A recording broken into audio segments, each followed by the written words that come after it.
News first ಆಯೋಜಿಸ್ತಾ ಇರುವ ಕರ್ನಾಟಕದ ಅತಿ ದೊಡ್ಡ ಇವಿ ಎಕ್ಸ್ಪೋ. ಸಿಲಿಕಾನ್ ಸಿಟಿಯಲ್ಲಿ ಮತ್ತೊಂದು ದರೋಡೆ ಈಗ ಬೆಳಕಿಗೆ ಬಂದಿದೆ. ಪೊಲೀಸ್ ಸಮವಸ್ತ್ರದಲ್ಲೇ ಬಂದು ದರೋಡೆಕೋರರು ದರೋಡೆಯನ್ನ ಮಾಡಿದ್ದಾರೆ. ಬ್ಯಾಡರಿಹಳ್ಳಿ ಪೊಲೀಸ್ ಠಾಣಾ ವ್ಯಾಪ್ತಿಯಲ್ಲಿ ನಡೆದಿರುವಂತಹ ಘಟನೆ ಇದು. ಬೆಂಗಳೂರಿನ ಬ್ಯಾಡರಹಳ್ಳಿ ಪೊಲೀಸ್ ಠಾಣೆ ಹೊಂಬಾಳೆಗೌಡ ಎಂಬುವರ ಮನೆಯಲ್ಲಿ ದರೋಡೆಕೋರರು ಪೊಲೀಸರ ಸಮವಸ್ತ್ರ ಹಾಕೊಂಡು ಬಂದು ದಾಳಿಯನ್ನ ಮಾಡಿದ್ದಾರೆ.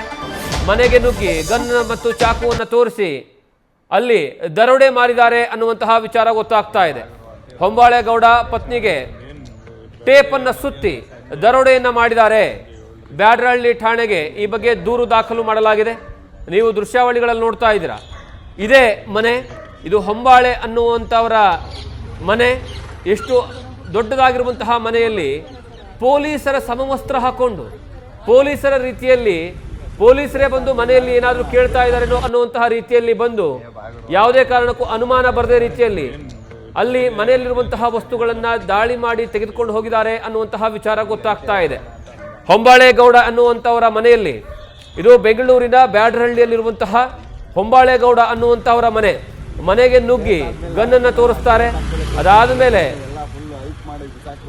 ಅವರ ಪತ್ನಿ ಹೊಂಬಾಳೆಗೌಡ ಅವರ ಪತ್ನಿಗೆ ಬಾಯಿಗೆ ಟೇಪನ್ನು ಹಚ್ಚಿ, ಅದಾದ ಮೇಲೆ ಪೊಲೀಸರು ಹಾಕೊಂಡು ಬಂದಿರುವಂತಹ ರೀತಿಯಲ್ಲೇ ಬಟ್ಟೆಗಳನ್ನು ಹಾಕೊಂಡು ಬಂದು ಈಗ ದಾಳಿ ಮಾಡಿದ್ದಾರೆ ಅನ್ನುವಂತಹ ವಿಚಾರ ಗೊತ್ತಾಗ್ತಾ ಇದೆ.